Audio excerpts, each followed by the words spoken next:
The first time I saw 28 Days Later, I thought it was okay. To me, it felt like it was just a compilation of a lot of things I had experienced before in like The Walking Dead or The Last of Us. But I rewatched it again before watching 28 Years Later, and I realized how many things The Walking Dead actually ripped off. It seems like from 28 Days Later. It's not confirmed, but it seems kind of fishy. And I gained a bit more of an appreciation for the first movie. I still don't love it as much as a lot of people do, but I went from thinking it was okay to thinking it was solid. I know a lot of people love the aesthetic of it. I know they love that 2002 editing. It is not for me. I just watched 28 Weeks Later for the first time, which I never watched because everyone said it's terrible. And I gotta be honest, in the first 28 minutes of that movie, I was kind of surprised at how much I was into it. I haven't really seen a story like that where people try to go back to living a normal life after a zombie outbreak, and they tease this really cool setup with a family and how the father abandoned the mother early on in the outbreak, and now she's back with an infection and the kids want to fight with the dad, like, why did you abandon mom? Like, there's setup for such a great movie, but none of that ends up mattering because it just ends up turning into a very basic zombie movie. It has its fun moments for sure, and I don't hate it as much as a lot of people do. There's a couple scenes within 28 Weeks that I would put up against 28 Days and think they might be just as good. I just think there's a lot of bad things in 28 Weeks Later. Like the kid performances are really brutal in that movie. And I caught up late with 28 Years Later. I kind of saw all the discussion online prior to experiencing not only this movie, but rewatching the first two. And just like the internet never fails to do, the common sentiment with this movie is there's a camp of people that think it's the best movie of the year, and there's a camp of people that think it's the worst movie of the year. Maybe if they change the last 90 seconds of this movie, a few people might lean more positive on it. So going into 28 Years Later, I obviously knew it was going to occur 28 years after the outbreak, but I was really curious to see what they were going to end up doing with the story, because the thing I like the most about this franchise is that each film is trying to do something completely different with the zombie subgenre. And there are a lot of movies out there, whether they're horror movies, zombie movies, action movies, whatever it is, that they kind of just do the same thing over and over and over again. This franchise is not guilty of that. And the story for 28 Years Later, I think, is a pretty interesting setup. You have this group of survivors living on an island right off the coast where they are far enough away from the outbreak on the mainland, and we are following this kid named Spike who is getting just old enough where he can start making journeys into the country. And without getting into spoilers, zombies may or may not get involved.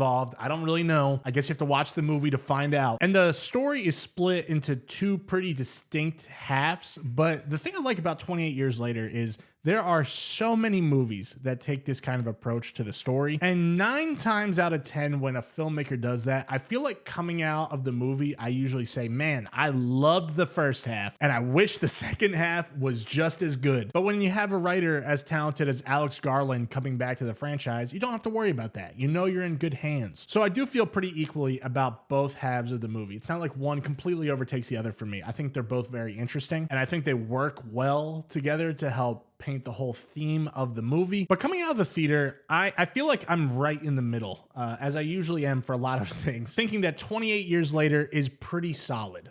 There are a lot of things I like about it. There are a lot of things that didn't work as well for me as I think it did for a lot of people. I wasn't blown away by it, but I also wasn't disappointed by it. You know, like I said, I'm not the biggest 28 Days fan, and honestly, coming out of the movie, if I were to rank these, I probably like 28 Years the most. But before we get into that part of it, let's just talk about what is going on in this movie. And one of the things I instantly want to talk about is how they shot a lot of this on iPhones. Even though I don't like the look of 28 Days Later, there's no denial it is a strong stylistic choice that Danny Boyle made to use whatever the modern tech is to help make that version of the story feel as grounded in the current reality as possible. So to match that kind of thinking, they shot a lot of this movie on iPhone 15s. Now, it's not like they pulled out their phone and just pressed record. Like, they had these crazy cinema lenses on the camera, so it's not like it's straight out of the iPhone. But the glass that they do use in this movie makes the film look incredible. There was nowhere online where I could find the percentage of how much is an actual camera versus how much is an iPhone camera, but the fact that sometimes it's hard to tell shows how good the movie is, both in terms of the composition and just, I guess, the color correction to help it match as much as possible. There are sequences you could definitely tell, like, okay, that was one of the iPhone shots, but almost every frame is gorgeous to look at. And Anthony Dodd Mantle, the cinematographer who has teamed up with Danny Boyle on a lot of his films, did an absolutely phenomenal job. In terms of the performances, everybody that played a side character, no matter how big or small, was really good here, but the focus of the entire film is the trio family played by Alfie Williams, Aaron Taylor Johnson, and Jodie Comer. And right off the bat, I think Alfie Williams might have impressed me the most. Child acting is rarely this good and believable. Just look at 28 Weeks Later. Go see Megan 2 if you haven't. Not the best child actors. The girl that played Lilo, she's very young. I hope she's not watching this video. Has a lot of room to improve. But this kid Alfie, is unbelievable. If you have the power to go up toe-to-toe with these two and Ray Fiennes in a scene, you are pretty talented. I think he's really good in this movie. I want to see what else he does within this franchise, and I'm really curious to see where his career goes from here. You know, a lot of child actors kind of don't keep that momentum going throughout their career, but this kid has a lot of potential, and I'm excited to see where his career goes from here. I tend to lean pretty positive on Aaron Taylor Johnson on most things I see him in, and I think 28 Years Later is no different, and I think he is really good here. He's playing a father figure that is really caring and wants the best for his son, but he's dealing with so much grief internally. And a lot of actors would play that off in too cheesy or too obvious of a way, but I think he finds a really nice balance here. And even more impressive than him is Jodie Comer. Since I've seen her in The Last Duel, she has been on my radar. She is somebody that I think is slowly but surely becoming one of the most talented people we have in Hollywood, and she is excellent in this movie. The makeup artists definitely do a good job of making her look visually more sick than she is, but she feels transformative in this at a lot of points. She's kind of going in and out of, I don't want to get too much into it, but she's consistently changing her tone throughout the movie. And it's very clear the relationship between her and her son is the most impactful part of the film. The movie would ride or die on you buying into that, and I personally did buy into it. And that's the weird thing about 28 Years Later. Like, it is a zombie movie, and it does have fun with itself at a lot of points. Like, I do think there's a lot of comedic value in here, but I think it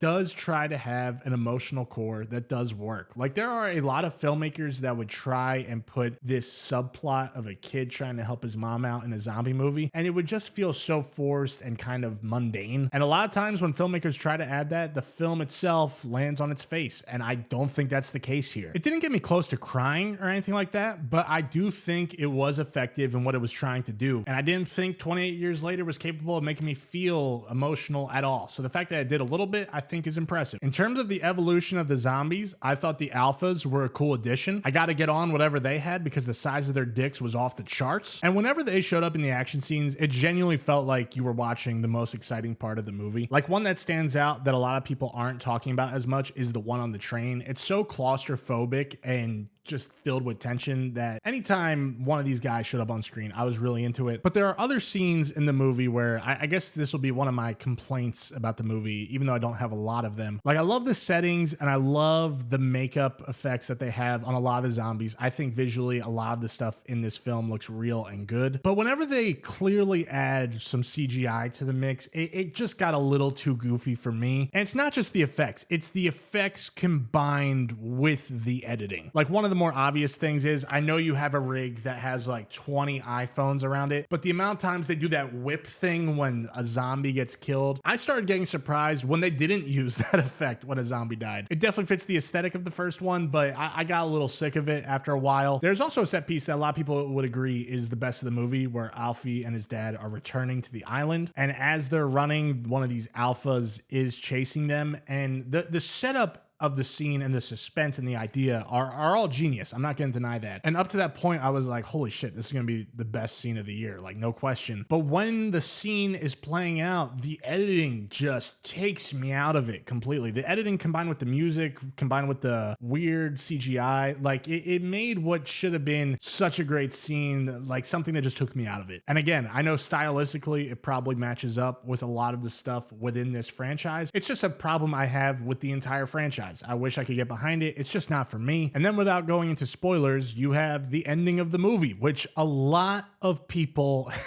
hated. It definitely threw a lot of people off in my theater. My friend looked at me like, what the fuck was that? And I kind of agree. Like, I didn't hate the scene, but it is so jarring within the context of this movie, especially because I think a lot of people, especially the mainstream audience, has no clue that there's another 28 years later movie coming out in just a couple months. They're making a whole trilogy, and if there was anything that was ever supposed to be a post-credit scene, I feel like the ending of this movie should have been that. So that way the people that know there is another movie like can kind of know what to expect, but people that just wanted 28 years later and that's it didn't feel as jarred at the end of it. I don't even know if jarred like that is a phrase, but a lot of people were jarred in my theater when this happened. And it does make me interested in what the next movie is. It's staying consistent with that idea that every 28 days, weeks, whatever, movie is trying something new. But if this is an indication of what the next movie's like, there are going to be a lot of people that don't like, and I'm going to read it, 28 Years Later Part 2, The Bone Temple. I don't care what you say or what you think of this movie, that is up there for one of the worst titles of a movie I have ever heard. I know they explain what the Bone Temple is, but I don't want to go to one of my friends next year and be like, hey, do you want to see 28 Years Later Part 2, The Bone Temple tonight? Just doesn't roll off the tongue